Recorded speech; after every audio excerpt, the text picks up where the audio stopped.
My name is Kycell Bakshi, and this is Chapter 4 of The Forgotten Minotaur King.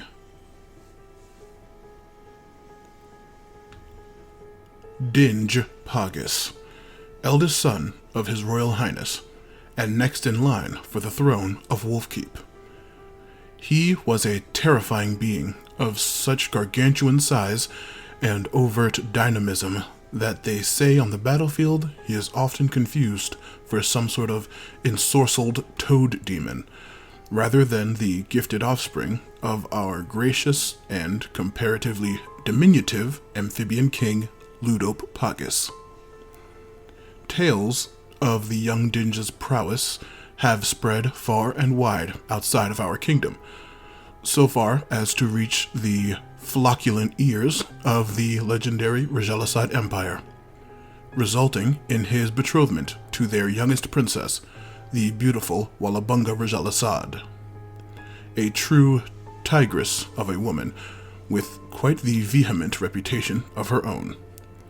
The few survivors of their famously demoniac espousal banquet say the two truly were made for each other, and would someday make an excellent king and queen.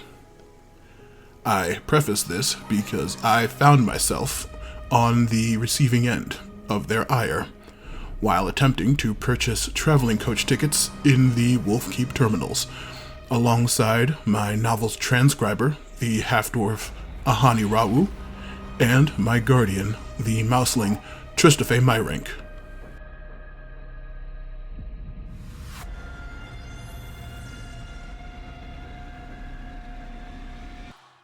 The prince had just performed an impromptu execution on the terminal's director of transportation, after asking for my current location inside the building, to the great horror of the crammed and bustling station.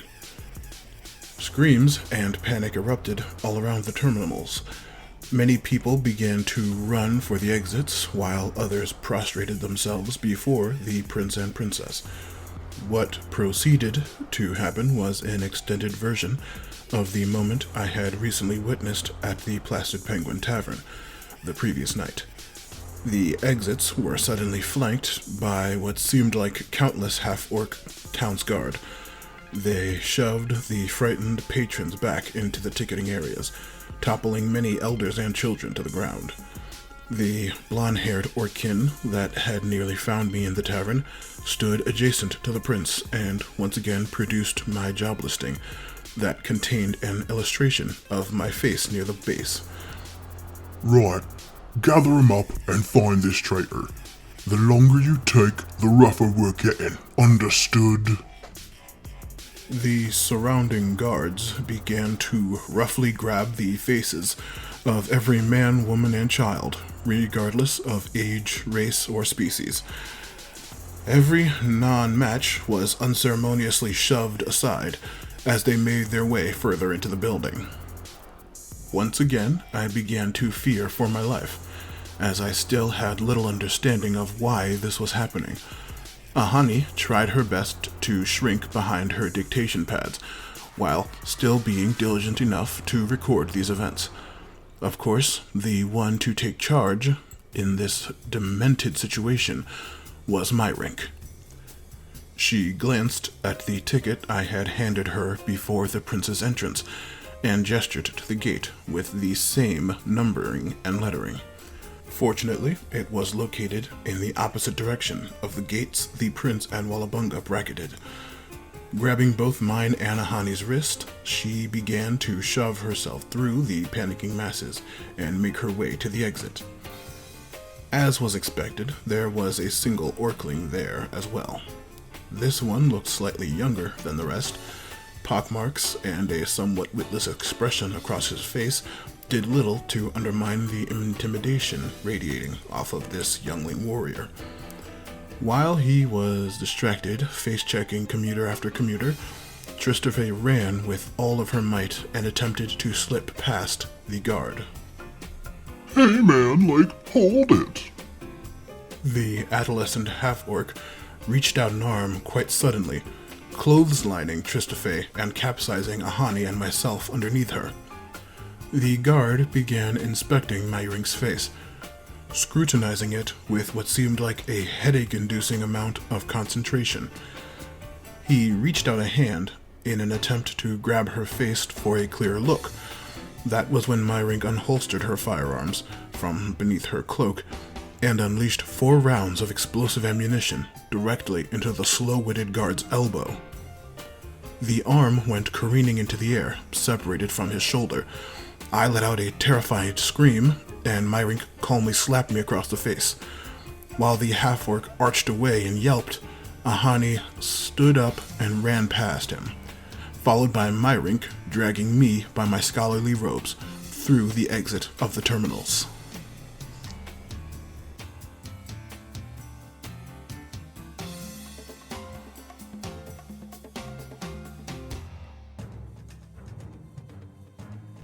We came to a halt outside of the exit. While Ahani dutifully looked to Tristafe for the next step, I stumbled and fell to my knees just behind the 2 women, ready to regurgitate my insides after witnessing 2 horrible displays of violence, the prince's and Myrink's. Get up. We need to find our transport, or another heading south towards Galdinarad. Lifting myself up from the rocky cobblestone ground and cleaning off the dust and what could possibly be blood from my robes, I then had to remind her that our tickets were for the following morning, as we had missed the previous conveyance by a few days. Not to be dissuaded by anything, Myrink whipped her mousy head around until she saw a mid-sized 4-horse carriage with an agitated, mutton-chop-bearing human driver repeatedly checking the sun's position against the time on his pocket watch. I deduced the prince's sudden assault on the terminal was delaying his schedule. I assumed that he could not fully tell what was transpiring inside the ticketing building at this time. Myrink enthusiastically turned to me and facetiously asked, I don't suppose you were secretly hiding enough funds to buy our own coach, no? Well, I always do well with improvisation. She gestured for us to follow her over to the driver. Excuse me, sir. You wouldn't happen to be the next coach to Galdinarad. The commotion inside has delayed us greatly. You what? Good heavens, my mouseling friend, no. I'm scheduled to head out to Arkhamton, at least 50 minutes ago. That wouldn't happen to be following the major roads in the same direction of Galdinarad, would it? Like you, we are in quite a hurry. Well, I would say they do follow the same route for a good day or so, but I can't go making pit stops. I'm already a bit late as it is. Not good business, you know. Not good business at all. Oh, that is unfortunate. Once again, as she had done not a minute ago, she unholstered her sidearms, placing the still heat-blushing barrels directly under the driver's nose. Good heavens! In the name of His Royal Highness, please let me live. Just take my money and leave me my life. Oh, calm down, sir. All we need is a ride south. It's just good business.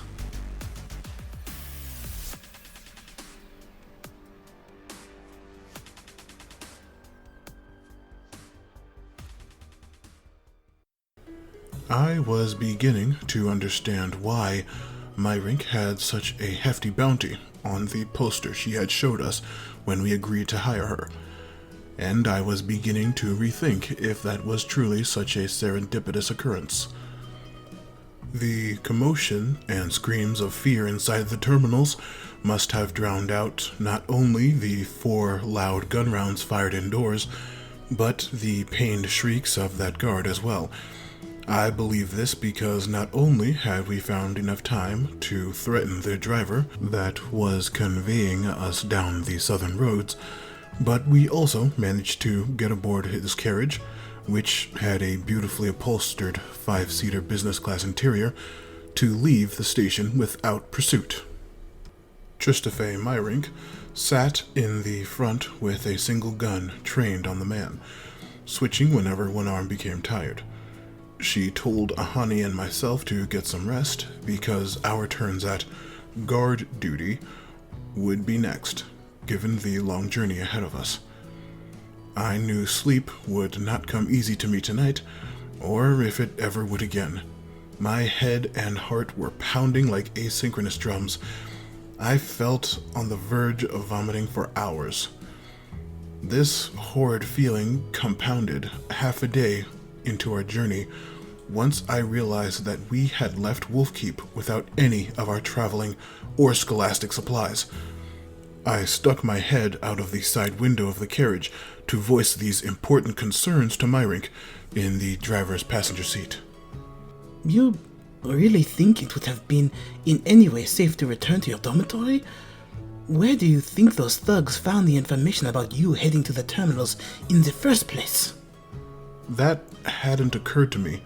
They had known rather quickly where we were headed, not to mention how swiftly that orc in the plastered penguin was on our trail. Did I have a leak in the Segwardi's University? If so, why? Was I truly in the midst of a conspiracy this insidious? As I pontificated these thoughts to Ohani, and she continued to transcribe them on the few remaining notepads she had, the distinct 3 knocks on the roof sounded. These meant Myrink was tired, and I had to go up top to hold the gun on the driver. Said driver, whose name I learned was Carlito, pulled to the side of the cobblestone path. As I stepped out, Myrink wordlessly tossed me the gun without letting her eyes leave Carlito. Fumblingly, I managed to not drop the small firearm onto the road. I climbed up top while Myrink hopped off gracefully. Remember, don't let your eyes off of him, Kycell. And you, driver, keep your eyes on the road. She jumped into the carriage with Ahani, and I sat next to Carlito the driver, with the gun gingerly resting in my lap, and the barrel facing him. I was drenched in fear and shame for this, as we began to travel down the road once again.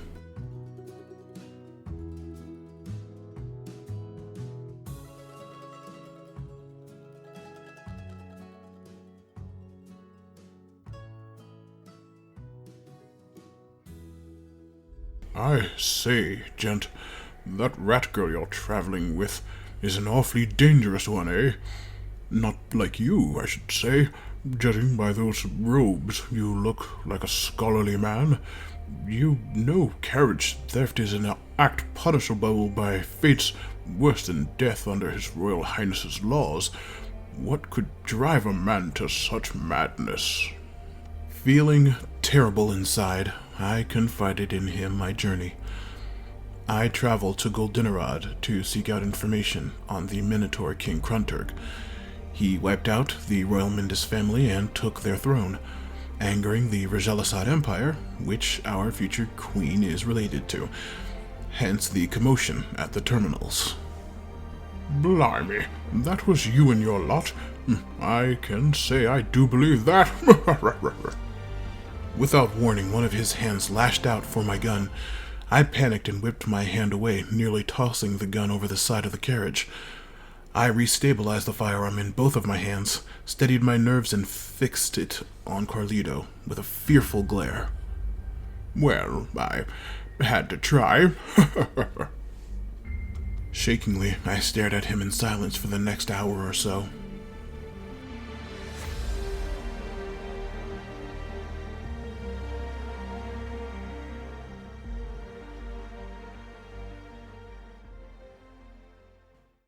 As we traveled, the sky began to get darker, and the surroundings less and less familiar.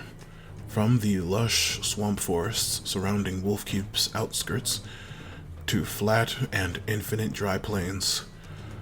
Without my travel maps, I was progressively more and more out of my depth. It was nearing the end of my shift on guard duty, and I was preparing to give the signal to Ahani to take over while we traveled. That was when a light in the distance caught my eye. Well, isn't that a bit of luck? That old inn is not but a few minutes away. Carlito gave me his definitive laugh, followed by a sidelong look. He then gave the quartet of horses a speed-inducing crack of his reins, directing them to run off of the road, as he leaped from the carriage in what looked like a very practiced dive. Myrink's gun flew from my hands and onto the road as I attempted to wrangle the now out-of-control horses. I yelled for Ahani and Myrink to get off while they still could. An agitated white-furred head popped out of the side of the window to see what was the racket. After quickly comprehending the situation, she dove back into the cart. Less than a few seconds later, clutching Ahani to herself, Myrink tumbled from the cart and into some small bushes next to the road. Releasing the reins, I quickly followed, landing hard on my shoulder and hearing a very loud pop. Quickly back on her feet, Tristafe helped Ahani clean herself off and assessed her equipment's condition. Subsequently, she helps me up and, without warning, hoists my arm back into place. I let out a loud bleat and then thank her. Where is the driver? What happened? I told her about the inn we had seen and how he had dove when it was within eyesight. Myrink whipped her head back to the road and began to run towards the light, one more time unsheathing her weapons. I turned to see the state of the horses, and they had seemingly continued to run off into the plains without any driver or passengers. Ahani and I limped back to the road in hopes of finding Myrink. Before we laid eyes on her again, we heard the loud and distinct noise of her guns firing once more. When we caught up to her, she was picking her second firearm from the ground, the one I had lost in the fray, and wordlessly holstering it. You said something about an inn nearby. Let's get moving. We followed her toward the inn's light. A few minutes down the road, we passed Carlito's body, with a number of smoking holes along the spine, and a massive pool of blood underneath him. I wasn't sure as we passed, but I thought I heard a muffled sobbing noise. We never stopped walking.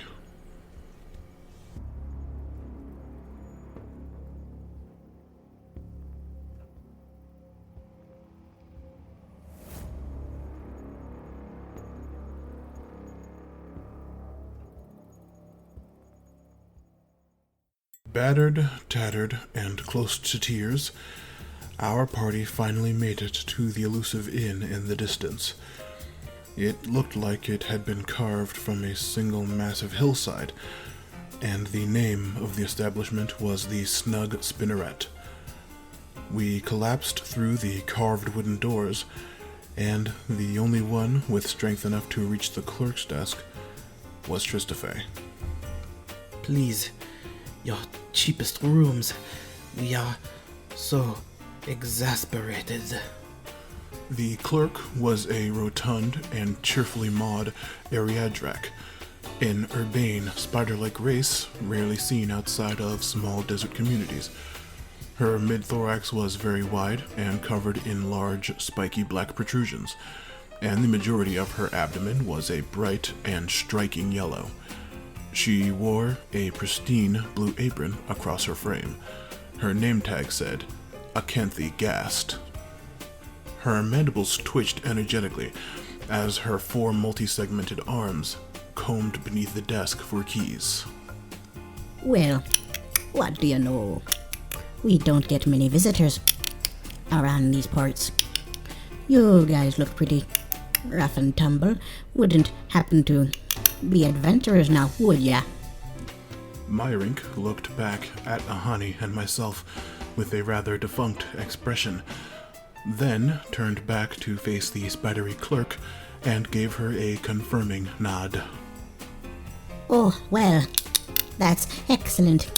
Don't you know, we just happen to be running a sale for adventurers. Free room and board. My name is Acanthe Gask. I hope you enjoy your stay. With a joyous look in all 5 pairs of eyes, she then produced 3 keys and handed them to Tristafay.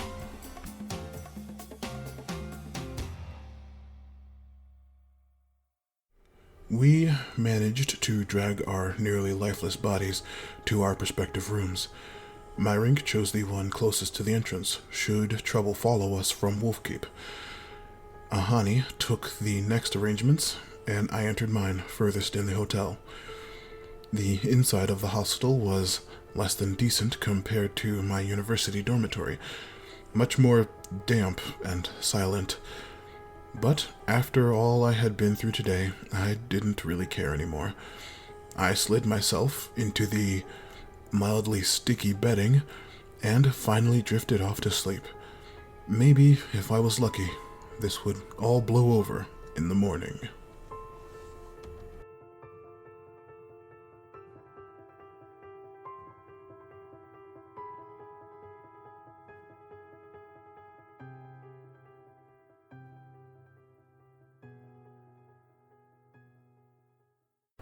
Hi, my name is Matthew Lewis, and I do the voice of Kycell Bakshi, along with all the additional voices in The Forgotten Minotaur King. I hope you enjoy the podcast and continue to listen into the future. If you want to support my content, please donate to my Patreon, Matthew Lewis Podcasts. Subscribe to my YouTube channel, Matthew Lewis Podcasts, all one word. Follow me on Twitter at Matthew Lewis P. Or leave a positive maximum star review on your podcast app of choice. If you found this podcast, I assume you're familiar enough with the genre to know how important reviews are to the survival of a channel. And I hope you recommend this to your friends. Or if you didn't like it, you could recommend it to your enemies, and I'll teach them a lesson. Keep it sleazy, folks, and thank you.